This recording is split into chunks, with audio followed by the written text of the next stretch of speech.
Hey there, this is Angela with Parker's Permaculture. Today I'm in my kitchen and I am making homemade pumpkin puree.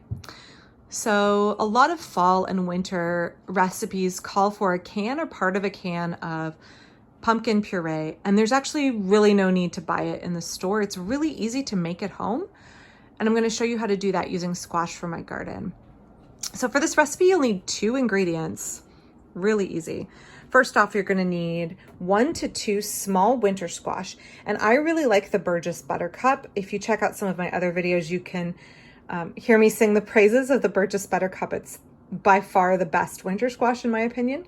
You could also use something like a butternut or a sugar baby or a kaboka squash, but I'll explain in a minute why I think that the Burgess Buttercup is just a really superior squash. Any kind of small family-sized squash, and again, you can cook 1 or 2 or 3 of these at a time. So the first thing you want to do is you want to wash the outside of the squash, which I have done, and then you want to cut the squash in half. So Burgess Buttercup has a nice thin rind, although it's a good keeper, and I find it's not super hard to cut into. And one of the reasons that I think it's such an exceptional winter squash is because it has a really nice ratio of flesh to seeds and pulp. So you can see the thin rind here, even so, good winter keeper. A lot of kabokas or some of the other small winter squash have a much smaller amount of flesh. But Burgess Buttercup has really a lot of bang for its buck, right? So easy to cut into, small family-sized squash, a lot of flesh to it. Now that it's cut in half, I want to remove all of the seeds and the pulp. And then we're going to sprinkle it with salt. So folks who know about my cooking know that I'm really addicted to collecting different kinds of salt, and my eldest child made me a little special cabinet by the stove here for my salt collection. For this recipe, you don't want to use something like a smoked salt or anything with a stronger flavor. Any kind of kosher salt or pink Himalayan salt or even some French gray sea salt, any of those would work great. I'm going to just use kosher salt. So the pulp and the seeds have been removed from the middle of my 2 squash, and my oven is preheating. Now, this is not waste, right? Permaculture principle number 6, produce no waste. The pulp can get fed to the chickens, and the seeds can be washed and sprinkled with salt and spices and roasted in the oven, and they make a great high protein snack. The seeds can also be washed and saved and planted next year. Now, because my front yard only grows Burgess butternut squash, I know that these will come true from seed. There's nothing else close by. I don't save seeds for my pumpkins in the backyard because I grow a diversity, and I'm not very careful about bagging my pollinated flowers.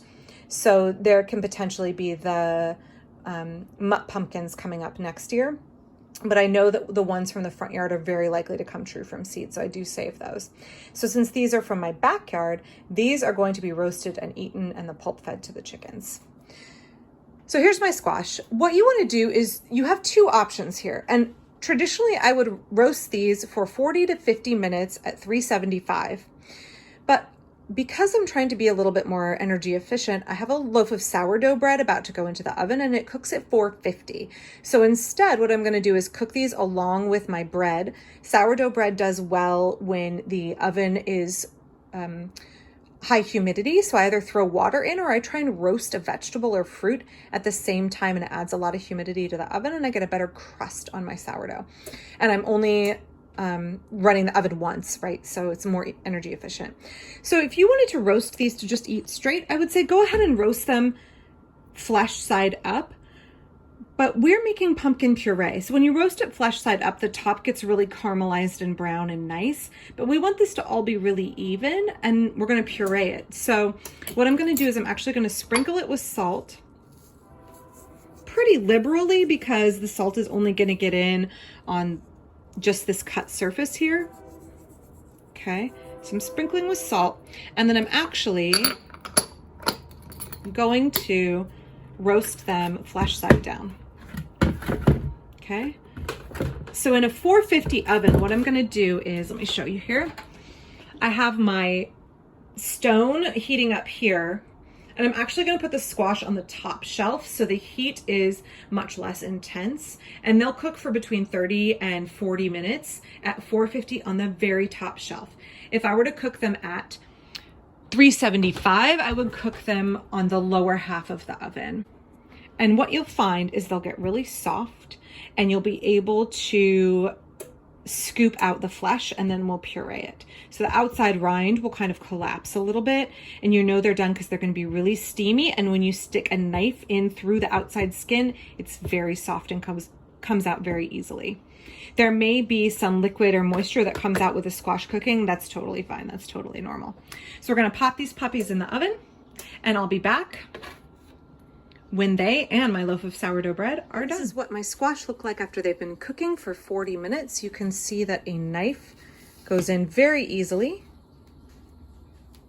We're gonna let them cool thoroughly before we end up pureeing them because we don't want the splatter of scorching hot pumpkin puree. So we're gonna let these cool down, and then we'll move on to the next step. All right, so my squash has cooled, and here is the outside, which has been removed. And this is what I've got as a result. So one of the things I really love about Burgess Buttercup is that, unlike a lot of heirloom squashes, which can be stringy and watery when you cook them, Burgess Buttercup is a dry fleshed squash. It is really light and fluffy, and it is a squash that will, if you cube it and put it in a stew or roast it in the oven, it will hold its shape and it will have a really nice texture. So here you can see really fluffy and nice and not stringy at all. If you want to puree this now in your food processor, you can add 2 tablespoons of water and throw it in the food processor.